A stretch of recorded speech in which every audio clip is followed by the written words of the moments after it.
When you buy something, you know the price and the GST you pay. But have you ever wondered which state will get the GST? Is it the seller's state or the buyer's state getting the GST? The answer lies in the important concept place of supply. So, place of supply is an important concept that will decide whether intrastate GST is applicable or interstate GST is applicable. So in this module, we will learn 5 points related to movement of goods and import and export of goods regarding supply, place of supply. So first one is when goods are moving. See, for example, a furniture dealer from Maharashtra is sending goods to Karnataka. Goods are moving. So here the rule is where goods are delivered. It's delivered in Karnataka. So place of supply is Karnataka because it is between Maharashtra and Karnataka. So interstate IGST will be applicable. Second is when goods are not moving. Say for example, a customer from Kerala is buying a machinery lying in the godown of a Tamil Nadu dealer's godown. So here supplier is in Tamil Nadu, place of supply also in Tamil Nadu. When goods are not moving, customer is picking it from Tamil Nadu. So it is intrastate supply.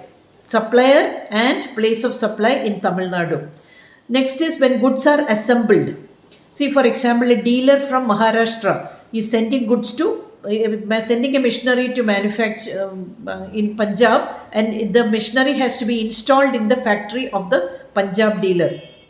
So here goods are installed. Where goods are installed, that will be the place of supply. So here it is Maharashtra and Punjab interstate. Two states are involved. IGST will be applicable.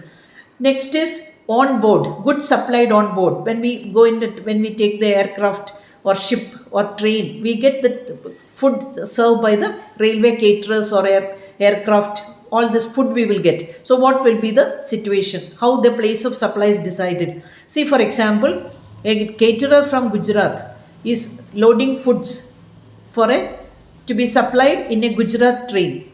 So that meaning supplier is in Gujarat, place of supply also in Gujarat. Where it is served, the train is going in Gujarat and in the supply is also happening. Food is served in Gujarat. So it is intrastate. Now import of goods, you have to remember the state from where the person is placing the order. See for example, a person from Bangalore is placing an order for machinery from Japan. Import is Karnataka. IGST will be applicable always for import. Export of goods, it's always considered as outward supply. See if you are exporting goods, you have to remember that is zero rated supply. So these are the rules regarding place of supply.